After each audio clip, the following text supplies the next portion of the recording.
الحمد للہ رب العالمین والصلاة والسلام علی سید المرسلین اما بعد فاعوذ باللہ من الشیطان الرجیم بسم اللہ الرحمن الرحیم الصلاة والسلام علیک یا رسول اللہ وعلی آلک واصحابک یا حبیب اللہ الصلاة والسلام علیک یا نبی اللہ وعلی آلک واصحابک یا نور اللہ۔ معزز ناظرین کرام، جیسا کہ آپ تمامی معزز سامعین کو پتہ ہی ہوگا کہ ماہ ربیع الاول کا مہینہ آ چکا ہے، جس کے بارے میں شاعر اسلام فرماتے ہیں کہ نثار تیری چہل پہل پر ہزاروں عید ربیع الاول، سوائے ابلیس کے جہاں میں سبھی تو خوشیاں منا رہے ہیں۔ تو جیسا ہی میلاد کا مہینہ آتا ہے تو چاند دکھنے میں جتنا وقت نہیں لگتا، اس سے کم وقت میں کچھ ایسے لوگ، کم عقل کے لوگ بھی ہیں جو چاند نکلنے سے پہلے جو نکل جاتے ہیں، اور نکلنے کے بعد ہر جگہ اس بات کو عام کرنے کی کوشش کرتے ہیں کہ میلاد کا ثبوت نہ قرآن میں ہے نہ حدیث میں ہے، پھر کیوں منایا جا رہا ہے؟ کیا قرآن میں میلاد کے بارے میں تذکرہ آیا ہے؟ کیا میلاد کے بارے میں حدیثوں میں ملتا ہے؟ یہ تمام چیزیں لوگوں کے اندر جو ہے بھری جاتی ہے۔ چاند نکلنے سے پہلے یہ لوگ نکل جاتے ہیں، اور جب تک یہ مہینہ ختم نہیں ہو جاتا، یعنی پار نہیں ہو جاتا، تب تک ان کے زبان پر ایک ہی چیز جاری رہتا، وہ کیا ہے؟ وہ بدعت بدعت بدعت۔ اس کے علاوہ ان کے زبان سے کچھ نکلتا نہیں۔ اور بحمدللہ تعالی ہم اہل سنت والجماعت ہے، جب بھی یہ مہینہ آتا، ہمارے زبان پر درود پاک کا ترانہ رہتا ہے، نعت پاک کا ترانہ رہتا ہے، اور اللہ اور اس کے رسول کا ذکر ہوتا ہے ہماری زبانوں سے اس مہینے میں سب سے زیادہ۔ تو اللہ کا شکر ہے اور فضل و کرم ہے ہم پر کہ اس مہینے میں ہم بدعت کہہ کے اس مہینے کو نہیں گزارتے، بلکہ اللہ اور اس کے رسول کے ذکر کر کے اللہ کا احسان کا شکر ادا کرتے ہوئے اس مہینے کو گزارتے ہیں۔ اب کچھ اعتراضات ہوتے ہیں ہم پر کہ میلاد النبی صلی اللہ تعالی علیہ وسلم منانا کیا قرآن و حدیث سے ثابت ہے؟ تو سب سے پہلے یاد رکھے کہ ایک جو ہے کنسیپٹ یاد رکھے کہ قرآن کے اندر جس چیز کے بارے میں اللہ نے ذکر کیا ہے، یا اللہ بیان فرماتا اس میں کہ یہ چیز تمہارے لیے حلال ہے، یہ تمہارے حرام ہے، تو وہ چیز تمہارے لیے قیامت تک کے لیے حلال ہے، اور حرام بھی اسی طرح۔ لیکن جس چیز کے بارے میں اللہ نے قرآن نے ارشاد نہیں فرمایا، نہ حدیث نے اس سے منع آئی، نہ قرآن نے منع آیا، تو وہ تمام چیزیں جائز ہے، حلال ہے۔ اب اس کی مثال بہت ساری ہو سکتی ہے زمانے کے اعتبار سے۔ آج کی میں مثال دوں، جس طرح کہ قرآن کے اندر نہ ٹرین کا ذکر ہے، نہ ایروپلین کا ذکر ہے، ٹھیک ہے، نہ کار کا، نہ موٹر سائیکل، نہ سائیکل، تمام چیزوں کا ذکر قرآن کے اندر نہ حدیث کے اندر موجود نہیں ہے۔ لیکن لوگ ٹرین پر سوار ہو کر چل رہے ہیں، جا رہے ہیں، آنا جانا کر رہے، سفر کر رہے ٹرین پر۔ ہوائی جہاز سے لوگ حج کرنے بھی جا رہے ہیں، لیکن ہوائی جہاز کا ذکر نہ قرآن میں نہ حدیث میں کہ حج کے لیے قرآن یہ بیان کرتا ہو کہ تمہیں حج کے لیے جو ہے جہاز سے نہیں جانا ہے یا جانا ہے۔ کسی کے بارے میں جو ہے قرآن و حدیث کے اندر یہ چیز موجود نہیں ہے کہ آپ ٹرین سے جائیں یا جہاز سے جائیں یا پانی جہاز سے جائیں، جس سے بھی جائیں، ٹھیک ہے، آپ کو منع نہیں کیا گیا۔ اسی طرح بہت ساری چیزیں کھانے کے اندر آ جائے تو آج کے زمانے میں بریانی اور نان، بہت سارے ایسے چیزیں جو ہے آج کے زمانے میں جو ہے نئے نئے ورائٹیز نکلی ہے کھانے کے اعتبار سے۔ میں بتا رہا ہوں، پورے ڈیٹیلس کے میں آپ کے سامنے نہیں بول سکتا، ویڈیو زیادہ لمبی ہو جائے گی اس وجہ سے۔ تو بہت ساری چیزیں ایسی ہیں جو پہلے نہیں تھی اور آج ہے، اور اس کا ذکر قرآن و حدیث میں موجود نہیں ہے، اور اس لیے وہ آپ کے لیے جائز ہے، مستحسن کھا سکتے ہیں کیونکہ آپ کو منع نہیں کیا گیا۔ اور جہاں تک بات ہے میلاد کی بات ہے، تو میلاد کو منانا، منع یہ قرآن میں بھی نہیں ہے اور حدیث میں بھی نہیں ہے، منع تو نہیں۔ میں چیلنج کرتا ہوں لوگوں سے جو کہتے ہیں کہ قرآن میں حدیث میں ہے میلاد منانا، تو میں ان لوگوں سے چیلنج کرتا ہوں کہ کیا وہ قرآن و حدیث میں دکھا دے کہ میلاد منانا ناجائز ہے یا حرام ہے، دکھا دے ہمیں، تو ہم منانا چھوڑ دیں۔ تو کسی قرآن کی آیت میں اللہ نے یہ نہیں فرمایا کہ تم میرے نبی کا میلاد نہ مناؤ، یا کسی حدیث میں رسول اللہ صلی اللہ علیہ وسلم نے نہیں فرمایا کہ بنا میلاد نہ منا، کسی قرآن کے حدیث اور قرآن حدیث میں کسی آیت میں نہیں ہے چیزیں، تو پتہ چلا کہ جب منع نہیں کیا گیا تو بے شک اس کو منایا جا سکتا ہے۔ ہاں، اب منانے کے اوپر جو ہے حکم شریعت بیان ہوگی کہ طریقہ ایک انداز کیسا ہونا چاہیے، میں اس پر گفتگو کروں گا۔ سب سے پہلے قرآن و حدیث کی روشنی میں آپ کے سامنے جو ہے آج میلاد مصطفیٰ صلی اللہ علیہ وسلم کا ثبوت پیش کروں گا کہ قرآن کے اندر بھی اور حدیث کے اندر بھی میلاد مصطفیٰ منانے کا جو ہے حکم موجود ہے۔ ہاں، یہ الگ سے بات ہے کہ لوگوں کی آنکھیں ہیں لیکن ہر آنکھیں نہیں دیکھ سکتی، یہ وہ آنکھیں جو عشق مصطفیٰ میں اگر دیکھا جائے تو نظر آتی ہے۔ اگر ابو جہل کو دیکھا جائے تو وہ مصطفیٰ رؤوف الرحیم صلی اللہ علیہ وسلم کو دیکھنے کے بعد وہ نبی نہیں مانا، آنکھیں تو اس کی بدلتی تھی، لیکن آنکھیں ابو جہل کی ہو تو اسے قرآن بھی نظر نہیں آتا، مصطفیٰ رسول اللہ صلی اللہ علیہ وسلم اسے نبی نظر نہیں آتے، لیکن اگر آنکھ ابو بکر صدیق کی ہو تو رسول بھی نظر آتے ہیں۔ تو اس لیے اپنے اندر عشق مصطفیٰ، عشق اہل بیت، عشق صحابہ ضرور رکھیں، اور اس عشق کے ساتھ آپ قرآن پڑھیں گے آپ کو ہر کچھ وہ جو ہے نظر آئے گی، شریعت کے اندر جائز ہے۔ ناجائز کی بات نہیں کر رہا کہ ہر کام جائز ہو جائے، ایسی دیکھیے جو چیزیں شریعت کے اندر جائز ہے۔ تو سب سے پہلے بات کروں گا آج میں آپ کے سامنے کہ عید میلاد النبی، سب سے پہلے بات اعتراض کیا جاتا ہے عید کے اوپر کہ اسلام کے اندر صرف 2 عیدین ہیں، لوگ کہتے ہیں نا کم لگا لوگ کہ عید الفطر اور عید الاضحیٰ، یعنی عید اور بقرعید، اور کوئی عید ہی نہیں، صرف 2 عید ہیں، یہ کہا جاتا ہے۔ تو ان بے عقلوں سے میں کہوں گا کہ ارے حدیث پڑھو، حضور فرماتے ہیں الجمعۃ عید المؤمنین، کہ جمعہ مومن کے لیے عید کا دن ہے، تم نے کہا 2 ہی عید ہے، اور میں آقا فرماتے ہیں کہ جمعہ مومن کے لیے عید کا دن ہے، اور یہ کتنا جمعہ آتا ہے سال میں؟ 52 مرتبہ، تو 52 عیدیں ایسے ہو گئی، اور عید اور بقرعید میں دیا تو یہ 54 عید ہو گئی، تم نے کہے 2 ہی عید ہے، تو اتنے سادہ کیسے ہو گئے پھر اتنے سارے؟ تو جہاں تک بات ہے اعتراض کا کہ عید کے معنی کیا ہوتا ہے، سب سے یاد رکھیں عید کا معنی ہوتا ہے خوشی کا دن، اور مولا علی شیر خدا کرم اللہ تعالی وجہ الکریم فرماتے ہیں کہ مومن کے لیے وہ ہر دن عید کا دن ہے جس دن وہ اللہ کی نافرمانی نہ کرے، وہ اس کے لیے عید کا دن ہے۔ اب بتاؤ، تو عید کے لیے تو کوئی مخصوص دن یعنی ایسے کوئی کوانٹیٹیز کو یہ نہیں کر سکتا کہ ہاں اتنے ہی ہو سکتا، نہیں، حضرت علی فرماتے ہیں تو اس کے لیے ہر دن عید کا دن ہے جس دن وہ اللہ کی نافرمانی نہ کرے۔ تو پتہ چلا کہ عید میلاد النبی جو ہے اس کو کوئی بدعت کہے یہ ثابت نہیں ہے، عید نہیں ہے، تو اس کی یہ غلط فہمی۔ یاد رکھیں کہ جب حضور پاک صلی اللہ علیہ وسلم کی ولادت ہوئی، پیدائش ہوئی، تو اس وقت تمام لوگ خوش تھے سوائے ایک کے، وہ ابلیس کے، وہ خوش نہیں تھا۔ اور آج بھی اس کے چمچے جو ہے ادھر ادھر گلی کوچی میں گھوم گھوم کر لوگوں کو گمراہ کرنے کی کوشش کرتے ہیں، اور کہتے ہیں کہ عید کیسا، عید کیسا۔ ظاہر سی بات ہے تمہارے لیے تو عید نہیں، عید تمہارے لیے نہیں ہے، شیطان کے لیے عید نہیں۔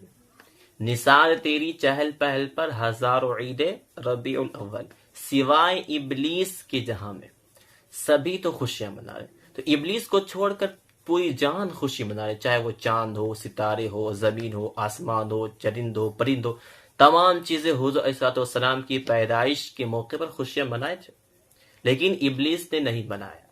تو پتہ چلا آج کے زمانے کے اندر جو کہے کہ سرکار صلی اللہ علیہ وسلم کا میلاد میں خوشی نہ منایا جائے تو سمجھ لینا بات اس کی، اس زبان اس کی ہے، لیکن بات وہ ابلیس کا کر رہا ہے، یاد رکھیں۔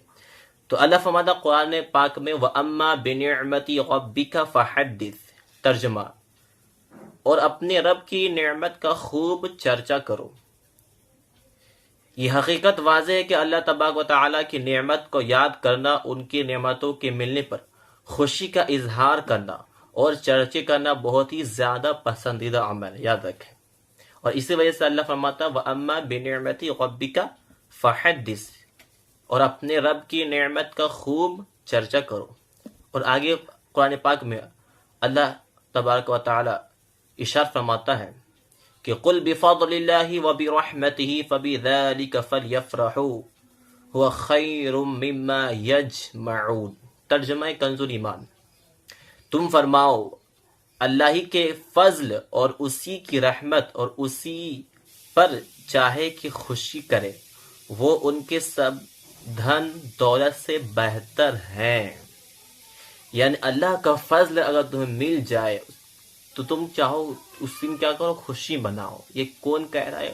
وہ رب کائنات جس نے تمام چیزوں کو پیدا کیا، وہ اس بات کو کہہ رہا ہے کہ تم خوشی مناؤ اللہ کی نعمتوں کے لیے اور ان کا نعمتوں کا چرچا کرو.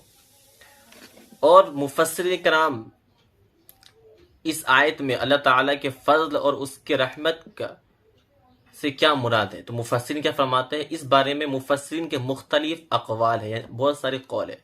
بعض علماء نے فرمایا کہ اللہ عز و جل کا فضل حضور پرنور صلی اللہ تعالی علیہ وآلہ وسلم ہے، اور اللہ عز و جل کی رحمت قرآن کریم. اور بعض نے فرمایا کہ اللہ عز و جل کا فضل قرآن ہے اور رحمت حضور صلی اللہ علیہ وسلم ہے. اور اگر بالفرض اس آیت میں متعین طور پر فضل اور رحمت سے مراد سرکار دو عالم صلی اللہ تعالی علیہ وسلم کی ذاتی مبارکہ نہ بھی ہو، تو جداگانہ طور پر اللہ کے رسول صلی اللہ تعالی علیہ وسلم یقیناً اللہ تعالیٰ کا عظیم ترین فضل اور رحمت ہے. لہذا فن تفسیر کے اس اصول پر عموم الفاظ کا اعتبار ہوتا ہے، خصوصی سبب کا نہیں. اس کے مطابق ہی نبی کریم صلی اللہ علیہ وسلم کی ذاتی مبارکہ کے حوالے سے خوشی منائی جائے گی، خواہ وہ میلاد شریف کر کے ہو یا معراج شریف منانے کے ذریعے. ہاں اگر کسی بد نصیب کے لیے یہ خوشی کا مقام ہی نہیں ہے تو اس کا معاملہ جدا ہے، اسے اپنے ایمان کے متعلق سوچنا چاہیے. نبی کریم صلی اللہ علیہ وسلم اللہ پاک کے فضل بھی ہیں اور رحمت بھی خاص علاقے یا قوم کے لیے نہیں بلکہ تمام عالمین کے لیے ہے. چنانچہ اللہ تبارک و تعالی فرماتا ہے وَمَا أَرْسَلْنَاكَ إِلَّا رَحْمَةً لِلْعَالَمِينَ. ترجمہ کنز ایمان، اور ہم نے تمہیں نہ بھیجا مگر رحمت سارے جہان کے لیے. تو جن کے ملنے پر اللہ عز و جل نے احسان فرمایا، لقد من اللہ علی المؤمنین اذ بعث فیہم رسولا من انفسہم. ترجمہ کنز ایمان، بے شک اللہ کا بڑا احسان ہوا کس پر؟ مسلمانوں پر، کہ انہی میں سے ایک رسول بھیجا جن کی وجہ سے ہمیں وہ جو ملا، جن کی وجہ سے یہ عالم وجود میں آیا، جن کی خاطر خالق کائنات نے اس کائنات کو بنایا، جن کے صدقے میں ہمیں تمام نعمتیں ملی.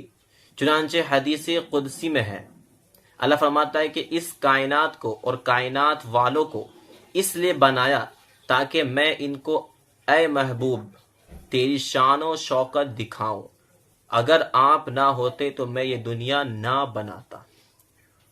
اور اسی لیے اعلیٰ حضرت عظیم البرکت مجدد دین و ملت امام عشق محبت الشاہ امام احمد رضا خان رحمۃ اللہ فرماتے ہیں کہ وہ جو نہ تھے تو کچھ نہ تھا، وہ جو نہ ہو تو کچھ نہ ہو، جان ہے وہ جہان کی، جان ہے تو جہان ہے.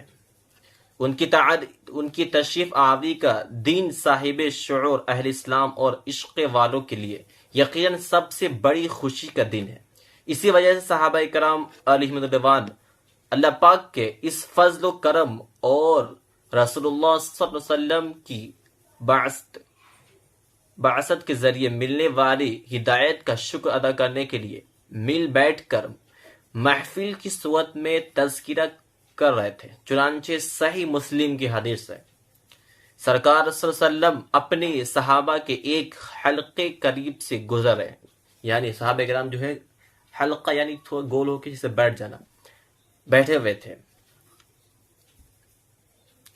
تو سرکار صلی اللہ علیہ وسلم صحابہ کے ایک حلقے کے قریب سے گزرے تو ان سے پوچھا ما اجلسکم، کہ تمہیں کس چیز نے یہاں بیٹھایا ہے؟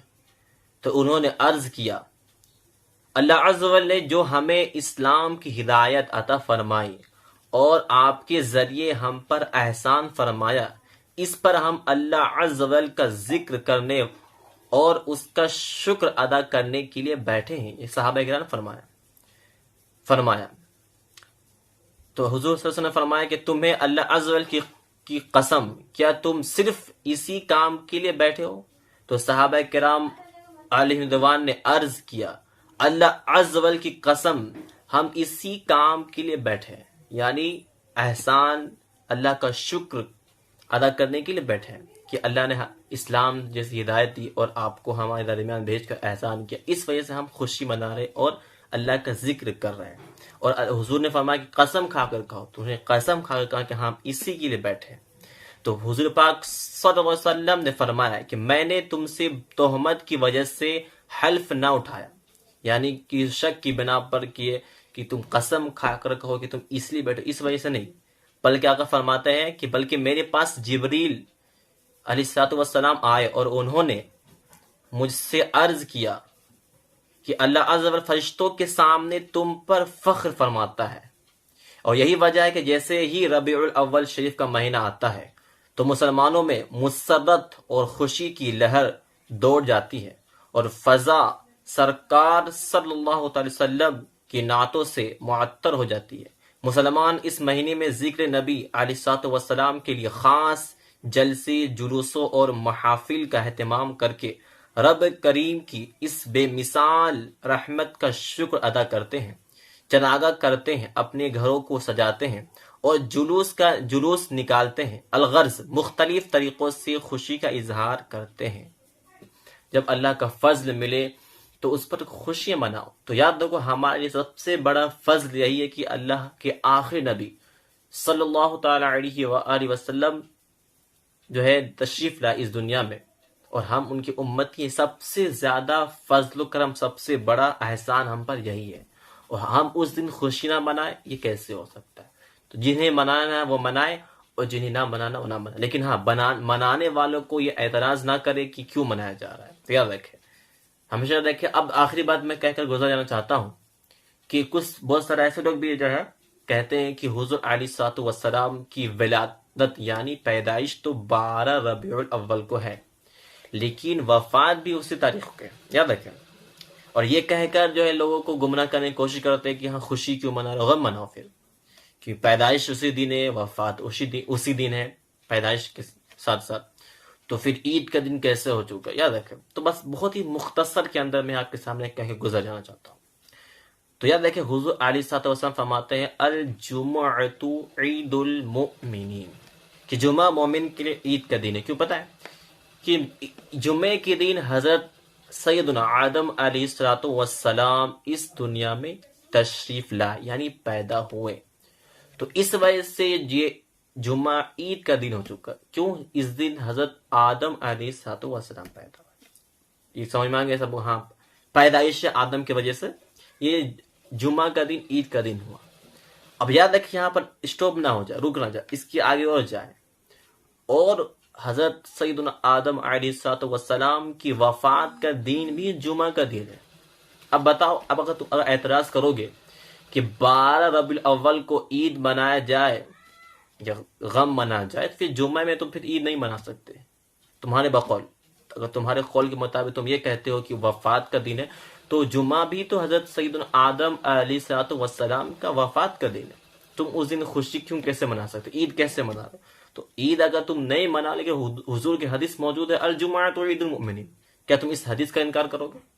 لہٰذا یہ جو ہے جو فالتو قسم کے باتیں ہیں لوگوں کے اندر ڈالی جاتی ہے ذہن کے اندر، اور ان کے ایمان کو ختم کرنے کی کوشش کی جاتی ہے، اور بدعت جو ہے، یاد رکھے مسلمانوں، ٹھیک ہے، کہ اگر کوئی مخالفین ہے اور وہ خوشی نہ مناتا ہے، اس کی زبان پر یہی جاری رہے گا بدعت، لیکن آپ اپنی زبان پر درود پاک جاری رکھیں، اپنی زبان پر قرآن پاک کی تلاوت جاری رکھیں، اپنی زبان پر اللہ کا ذکر اور رسول اللہ صلی اللہ علیہ وسلم کا ذکر جاری رکھیں، اور ان لوگوں کو جلاتے رہے جو جلتے ہیں، اور جلتے رہیں گے ایسے لوگ۔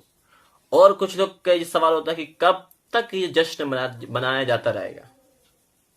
وہ اعلی حضرت عظیم البرکت مجدد دین و ملت امام عشق محبت امام اہل سنت الشاہ امام احمد رضا خان رحمۃ اللہ فرماتے ہیں، کب تک کہتے ہو؟ سنو، اعلی حضرت فرماتے حشر تک ڈالیں گے ہم پیدائش مولا کی دھوم، کب تک؟ حشر تک، حشر تک ڈالیں گے ہم پیدائش مولا کی دھوم، مثل فارس نجد کے قلعے گراتے جائیں گے۔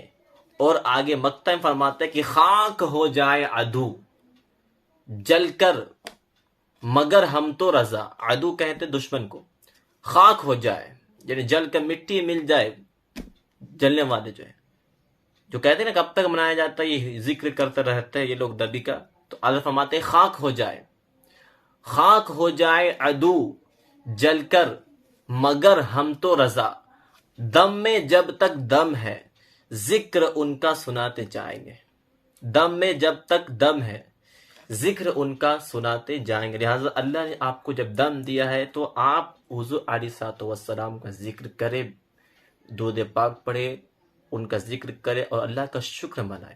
اور میں آپ کے سامنے کچھ چیزیں بیان کرنا ضروری سمجھتا ہوں جلوس محمدی صلی اللہ علیہ وسلم کے حوالے سے، کہ آج ہمارے معاشرے کے اندر جو خرابیاں بڑھ چکی ہے، وہ خرابیاں ہر جگہ داخل ہو چکی ہے، چاہے وہ نکاح ہو یا پھر میلاد خانی ہو، جلسہ گاہ ہو، تمام چیزیں، جلوس کے اندر بھی تمام چیزیں آج شامل ہو چکی ہے۔ جو غلط چیزیں میں آپ کے سامنے بیان کر لیتا ہوں تاکہ آپ کو یہ نہ سوچے کہ بس جلوس منانے کا حکم مل گیا تو بس منانا شروع کر دی جائے، تو طریقہ بھی سن کے جائے کہ جلوس کس طرح منایا جائے، کس انداز سے منایا جائے۔ تو یاد رکھیے کہ جلوس کے اندر کوئی کام ایسا نہ ہو جو شریعت کے خلاف ہو۔ اگر ایسا آپ کام کرتے ہو جلوس نکالنا آپ کے لیے جائز نہیں ہوگا۔ پھر تو جلوس کے اندر کیا کیا اس کے آداب ہو سکتے ہیں اور کیا کیا کرنا ہے یاد رکھیں۔ جلوس کے اندر آپ کو کوئی حرام کام نہیں کرنا ہے، سب سے پہلے یاد رکھیں۔ اور آداب آپ یاد رکھیں، جلوس کے آداب میں آپ کے سامنے بیان کر رہا ہوں، سماعت فرمائیں۔ تو سب سے پہلے آداب یہ رکھیں کہ آپ جب جلوس نکلنے سے قبل آپ غسل کر لیں، اور یا غسل کو نہیں کر سکتے کم سے کم وضو باوضو رہیں، ٹھیک ہے۔ اور لبوں پر درود پاک کا ترانہ ہو، صلی اللہ علی محمد صلی اللہ علیہ وسلم، اتنا کہیں، یا پھر سبحان اللہ، الحمدللہ، اللہ اکبر، یہ بھی کہیں، یا نعت پاک۔ یہ تمام چیزیں اپنے زبان کو ایسی فالتو چیزوں سے جو یہ نہ کرے، گالی بکر جو برباد نہ کرے، اور زبان کو گٹکا پھٹکا ڈال کے اپنے منہ برباد نہ کرے۔ ایسے حال میں آپ جلوس میں جانے سے بہتر ہے کہ آپ گھر میں بیٹھیں۔ یاد رکھیں، اگر آپ جلوس محمدی صلی اللہ علیہ وسلم جاتے ہیں تو آپ اس کے آداب یاد رکھیں کہ آپ کو زبان کو پاک صاف رکھنا ہے، منہ کو صاف ستھرا رکھنا ہے، اور زبان پر تسبیح یا پھر درود پاک یا نعت پاک کی اشعار آپ کو گنگنا رہنا ہے۔ یہ آداب ہے۔ اور آپ کو اپنی نگاہ نیچی رکھنی ہے۔ بہت سارے لوگ چھت کے اوپر دیکھتے ہیں یا ادھر دیکھتے ہیں، تو ایسا نہ کریں، آپ اپنی نگاہ نیچے رکھیں اور اس انداز سے جائیں کہ دیکھنے والا کہے کہ ہاں جاننے والا کوئی اور نہیں بلکہ عاشق مصطفیٰ جا رہا ہے، جانے والا کوئی نہیں بلکہ امت مصطفیٰ جا رہا ہے۔ اس انداز سے آپ جلوس میں جائیں تو آپ کا یہ جلوس یقیناً آپ کے لیے باعث خیر و برکت بھی ہے، اور آپ کے لیے یہی بخشش کا ذریعہ بھی بن سکتا ہے، کیونکہ اس کے اندر آپ اللہ کا شکر ادا کر رہے ہیں، ان کے احسان، اللہ کا ذکر کر کر اللہ کے احسان لوگوں کو بتا رہے کہ اللہ نے ہم پر کتنا بڑا احسان کیا کہ آج اس تاریخ 12ویں تاریخ کو اس نبی آخر الزماں خاتم النبیین صلی اللہ علیہ وآلہ وسلم کو اس دنیا میں بھیجا اور ہمیں ان کا امتی بنایا۔ یہ ہم پر بہت بڑا احسان ہے۔ ہم لاکھوں لاکھ شکر ادا کریں تو بھی ہم اس رب کریم عز و جل کا شکر ادا نہیں کر سکتے۔ لہٰذا تمام لوگوں کو جلوس میں جائے آپ، لیکن اس کا خاص خیال رکھیں، اس کی ادب رکھیں۔ لہٰذا ادب جب تک رکھیں گے تو آپ کا جانا وہاں پر ثواب ہوگا، یعنی ثواب کا کام ہوگا۔ اگر وہاں جلوس میں جانے کے بعد آپ الٹا پھلٹا کام کرتے ہیں تو آپ کے لیے ثواب کا کام نہیں بلکہ آپ کے لیے گناہ کا کام ہوگا۔ لہٰذا اللہ سے دعا اللہ ہمیں بولنے سے زیادہ سننے سے زیادہ عمل کی توفیق عطا فرمائے۔ وآخر دعوانا الحمد للہ رب العالمین۔